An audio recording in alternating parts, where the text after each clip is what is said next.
everyone, welcome to our YouTube channel Shiksha Alliance. Today we are going to start our daily current affairs session in which we will cover important news from several newspapers, PIB and various government sources. So let's begin our session. Our first topic is hydrogen cyanide. तो हम जानेंगे hydrogen cyanide के बारे में. Scientists using data from NASA Cassini spacecraft have discovered hydrogen cyanide, a crucial molecule for life formation in the ocean of Saturn icy moon Enceladus.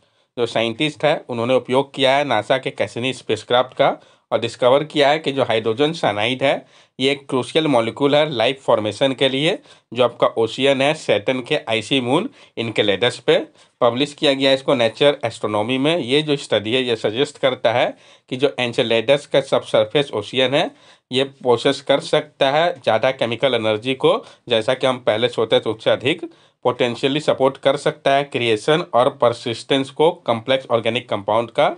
ये जो research है ये बेस्ड है कैसिनी डाटा जिसको कि कलेक्ट किया गया था 2014 से 2017 के दौरान. इसके ऊपर ये आइडेंटिफाई कर रहा है कि हाइड्रोजन साइनाइड जो है साथ साथ मिथेनॉल, इथेन और ऑक्सीजन इनका जो प्लम ऑफ वाटर वेपर है ये इरप्ट कर रहा है इंसेलेडस के सरफेस पे. ये जो फाइंडिंग है ये मजबूत कर रहा है जो केस है मून के हैबिटेबिलिटी को लेके. ये दर्शाता है कि ये कंटेन कर सकता है इसेंशियल मॉलिक्यूल को लाइफ के लिए और प्रोवाइड करेगा जो इंसाइट है फॉर्मेशन को लेके कॉम्प्लेक्स बायो मॉलिक्यूल्स के लिए. नेक्स्ट टॉपिक हमारा ककरापर 4 न्यूक्लियर रिएक्टर. तो जो ककरापर 4 न्यूक्लियर रिएक्टर है इसके बारे में हम जानेंगे कि कहाँ पे है, ये इंपॉर्टेंट हो जाता है, बाकी सब भी समझेंगे. जो 4th यूनिट है Kakrapar atomic power plant Kakrapar का गुजरात में, ये इसका कैपेसिटी 700 मेगावाट का है. इसने अचीव कर लिया है क्रिटिकलिटी को अभी हाल ही में, जो कि इसको इनिशिएशन किया गया है कंट्रोल फ्यूजन चेन रिएक्शन की मदद से. तो ये आपका कहाँ पे है, गुजरात पे. Kakrapar facility houses the largest indigenous nuclear power reactor built by nuclear power corporation of India limited. और जो ककरापर फैसिलिटी है ये हाउस करता है largest indigenous nuclear power reactor को, जिसको बिल्ड किया गया है nuclear power corporation of India limited के द्वारा. This pressurise heavy water reactor utilise natural uranium as fuel and heavy water as coolant and moderator. और ये जो प्रेशराइज हैवी वाटर रिएक्टर है ये उपयोग करता है नेचुरल यूरेनियम का फ्यूल के रूप में और हैवी वाटर का कूलेंट और मॉडरेटर के रूप में.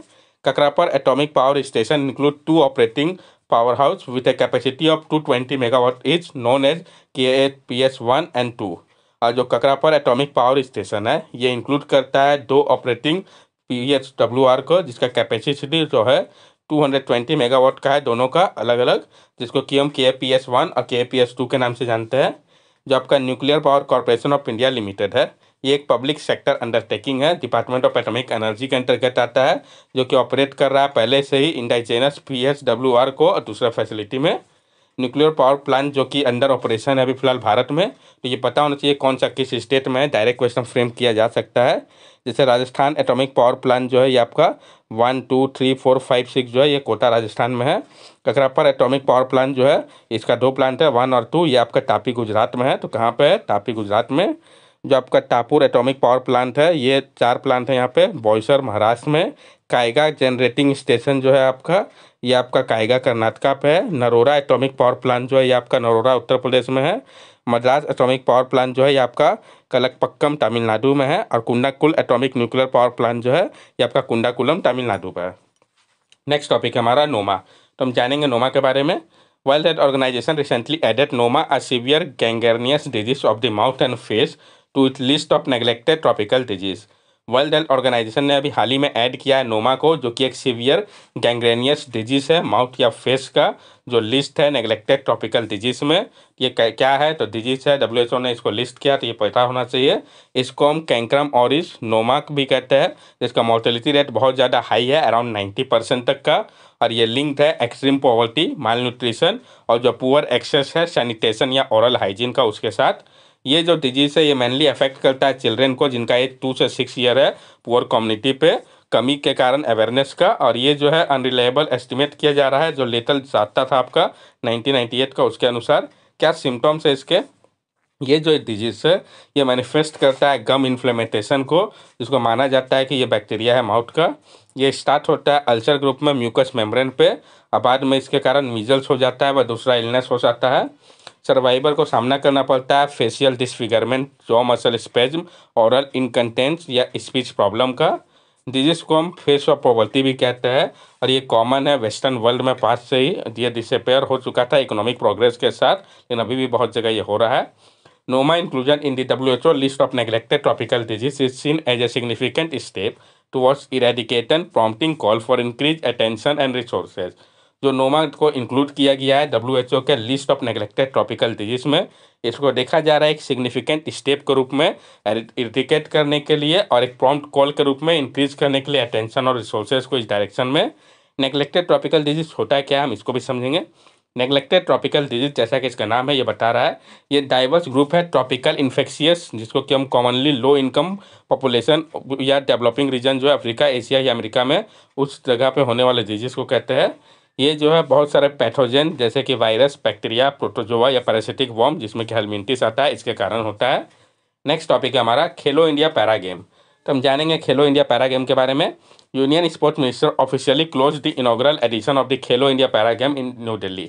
अभी हाल ही में यूनियन स्पोर्ट्स मिनिस्टर ने ऑफिशियली क्लोज कर दिया था इनॉग्रल एजुकेशन को, खेलो इंडिया पैरा गेम का, दिल्ली पे।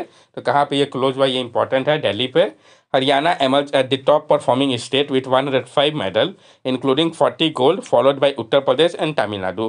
कौन सा स्टेट टॉप किया ये पता होना चाहिए। तो हरियाणा जो है वो टॉप परफॉर्मिंग स्टेट है 105 मेडल्स के साथ, जिसमें कि 40 गोल्ड मेडल है।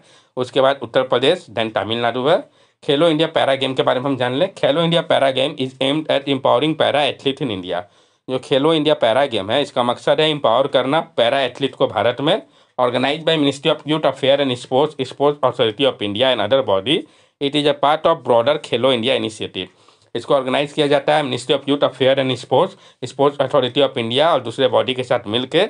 ये पार्ट है ब्रॉडर खेलो इंडिया इनिशिएटिव का ही। Khelo India was introduce by the Indian government in 2017 and encompasses the. जो खेलो इंडिया है, इसको इंट्रोड्यूस किया गया था इंडियन गवर्नमेंट के द्वारा 2017 में। और ये क्या इनकम्पास कर रहा है, खेलो इंडिया यूथ गेम को, जिसकी कमेंस किया था 2018 में।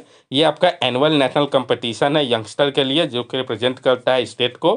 खेलो इंडिया यूनिवर्सिटी गेम, जो कि कमेंस हुआ था 2020 में, ये दर्शाता है यूनिवर्सिटी स्टूडेंट के टैलेंट को स्पोर्ट्स के फील्ड में।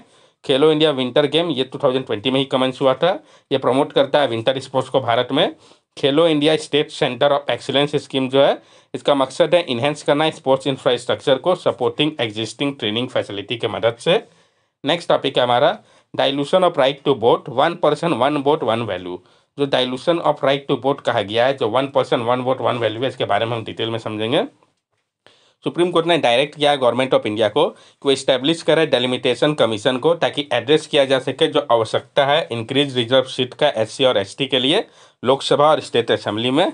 1 पर्सन 1 वोट 1 वैल्यू है क्या, तो ये आपका एक डेमोक्रेटिक प्रिंसिपल है। ये इंश्योर करता है कि इक्वल वोटिंग राइट हो हर एक इंडिविजुअल के लिए, जिसमें एक वोट जो है वो होल्ड करे इक्वल वैल्यू को। ये जो कॉन्सेप्ट है, ये अंडरस्कोर कर रहा है डेमोक्रेटिक आइडियल को, जो कि प्रोवाइड करता है सारा सिटीजन को एक इक्वल से को डिसीजन मेकिंग प्रोसेस में। क्या महत्व है 1 पर्सन 1 वोट 1 वैल्यू का? फेयरनेस इन इलेक्टोरल प्रोसेस, ये जो है फेयरनेस प्रोवाइड करेगा इलेक्टोरल प्रोसेस में। जो ये इंश्योर करेगा कि जो हर एक कोई है उनका इक्वल चांस हो, वॉइस जो है उनका भी सुना जाए इलेक्शन में। और ये प्रमोट करेगा फेयर और जस्ट डेमोक्रेटिक सिस्टम को, प्रिवेंट डिस्क्रिमिनेशन। ये काम करेगा एक सेफगार्ड के रूप में डिस्क्रिमिनेशन के खिलाफ, जो कि बेस्ड होगा रेस, जेंडर, रिलीजन या किसी टाइप के दूसरे फैक्टर से ऊपर। ये जो है यूज़ करेगा एक्सक्लूड करना इंडिविजुअल को इलेक्टोरल प्रोसेस से। इनकरेज पार्टिसिपेशन, ये इनकरेज करेगा पार्टिसिपेशन को। ये जो है knowing that every vote hold the same value motivate citizen to actively participate in the electoral process, fostering a more engage and inform electorate. जब पता होगा कि हर एक वोट जो है उसका वैल्यू सेम होगा, ये मोटिवेट करेगा सिटीजन को कि वो एक्टिवली पार्टिसिपेट करे इलेक्टोरल प्रोसेस में। ये फोस्टर करेगा एक इंगेज और इन्फॉर्म इलेक्टोरेट को। पॉलिटिकल इक्वलिटी, ये इस्टेब्लिश करेगा पॉलिटिकल इक्वलिटी को, प्रोवाइड करके एक इक्वल अपॉर्चुनिटी को हर एक सिटीजन के लिए को पार्टिसिपेट करे पॉलिटिकल डिसीजन मेकिंग प्रोसेस में। कोई इससे मतलब नहीं होगा कि उनका बैकग्राउंड या आइडेंटिटी क्या है। Dilution of the principle of 1 person 1 vote 1 value can occur through quantitative and qualitative dilution। और जो डाइल्यूशन है, जो प्रिंसिपल है आपका 1 पर्सन 1 वोट 1 वैल्यू का, ये हो सकता है क्वांटिटेटिव या क्वालिटेटिव डाइल्यूशन के माध्यम से। तो इस दोनों के बारे में हम समझेंगे। क्वांटिटेटिव डाइल्यूशन, इसमें जो है अनइक्वल वेट होगा वोट का, क्योंकि जो डेविएशन है पॉपुलेशन में कंस्टिट्यूंसी को लेके, जैसे कि आपका यूपी में ये जो आपका एमपी है वो रिप्रेजेंट करता है अराउंड 2.53 मिलियन पीपल को, जबकि तमिलनाडु में जो एमपी है वो रिप्रेजेंट करता है 1.84 मिलियन पीपल को।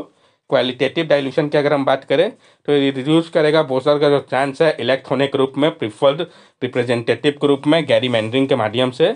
ये जो टेक्निक है ये इंक्लूड करेगा क्रैकिंग, जिसमें कि डिवाइड किया जाएगा माइनॉरिटी एरिया को, स्टैकिंग जिसमें सबमर्ज किया जाएगा माइनॉरिटी को, और पैकिंग जिसमें कॉन्सेंट्रेशन होगा माइनॉरिटी के ऊपर। हाईलाइट किया गया रिपोर्ट में, जैसे कि National Commission to Review the Working of the Constitution में और साचर कमिटर रिपोर्ट में इस बात को एग्जाम्पल से इसको हम समझते हैं। बहुत सारा जो रिजर्व सीट है एससी या मुस्लिम पॉपुलेशन के लिए ये एक्सीड कर रहा है 50% को। ये इम्पैक्ट करता है मुस्लिम रिप्रेजेंटेशन को पार्लियामेंट में। अभी प्रेजेंटली क्या है, मुस्लिम एमपी जो है वो 42% है, जबकि पॉपुलेशन जो है इसका 14.2% ही है। अगर सीट जो है वो रिजर्व नहीं किया जाता है तो मुस्लिम कैंडिडेट जो है वो जीतेंगे ही। Constitutional safeguard to avoid dilution, जो कॉन्स्टिट्यूशनल सेफगार्ड अवेलेबल है अवॉइड करने के लिए डाइल्यूशन को, article 81 and 170 of Indian constitution, जो आर्टिकल 80 और 170 है इंडियन कॉन्स्टिट्यूशन का, ये स्पेसिफाई करता है कि जो पॉपुलेशन रेशियो है लोकसभा और स्टेट लेजिस्लेटिव असेंबली कंस्टिट्यूएंसी का वो सेम होना चाहिए जैसा कि प्रैक्टिसेबल है। आर्टिकल 327 ऑफ इंडियन कॉन्स्टिट्यूशन ये एम्पावर करता है पार्लियामेंट को कि वो लॉ बनाए जो कि रिलेटेड हो डेलिमिटेशन से लेके, और ये जो लॉ होंगे वो इम्यून होंगे, जो इसको कि क्वेश्चन नहीं किया जा सकेगा कोर्ट के द्वारा। Delimitation commission act 1952 and article 329A of Indian constitution, जो डेलिमिटेशन कमीशन एक्ट है 1952 का और जो आर्टिकल 329A है इंडियन कॉन्स्टिट्यूशन का, ये डिक्लेयर करता है कि जो ऑर्डर है डेलिमिटेशन कमीशन का वो फाइनल है और जो प्रोसेसिंग होगा वो फुल फोर्स ऑफ लॉ के अनुसार होगा और ये इम्यून होगा, इसको लीगल चैलेंज नहीं किया जा सकता। Article 330 and 332 of the Indian constitution, जो आर्टिकल 330 और 332 है इंडियन कॉन्स्टिट्यूशन का, ये गारंटी करता है रिजर्वेशन ऑफ सीट को शेड्यूल कास्ट के लिए, शेड्यूल ट्राइब्स के लिए पार्लियामेंट में और स्टेट लेजिस्लेटिव असेंबली पे।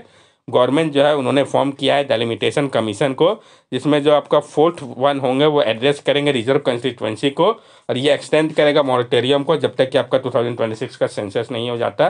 डेलिमिटेशन होता है क्या, हम इसको भी समझने की कोशिश करते हैं। तो ये एक एक्ट है जिसमें कि रूल ड्रॉ किया जाता है जो बाउंड्री है असेंबली का या लोकसभा सीट का, ताकि रिफ्लेक्ट किया जा सके जो बदलाव आया है पॉपुलेशन में समय के साथ, जो कि बेस्ड है मोस्ट करेंट सेंसस डाटा के ऊपर।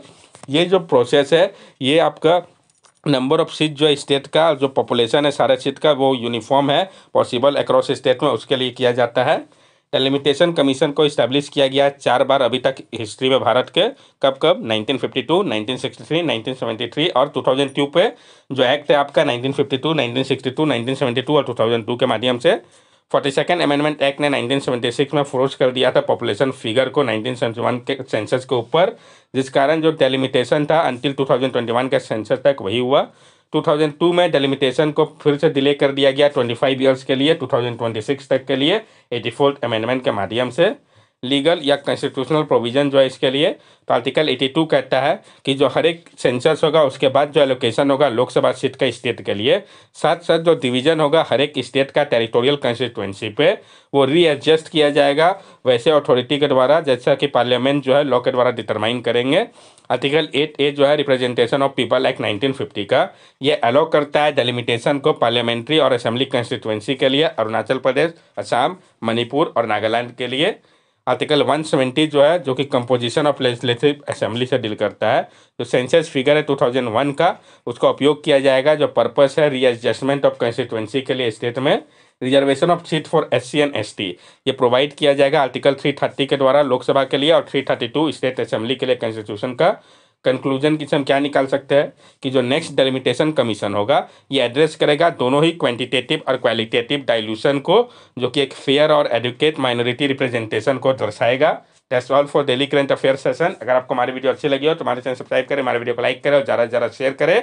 These are our social media link. From here also you can stay connected with us and give us your valuable feedback. Thank you and have a nice day.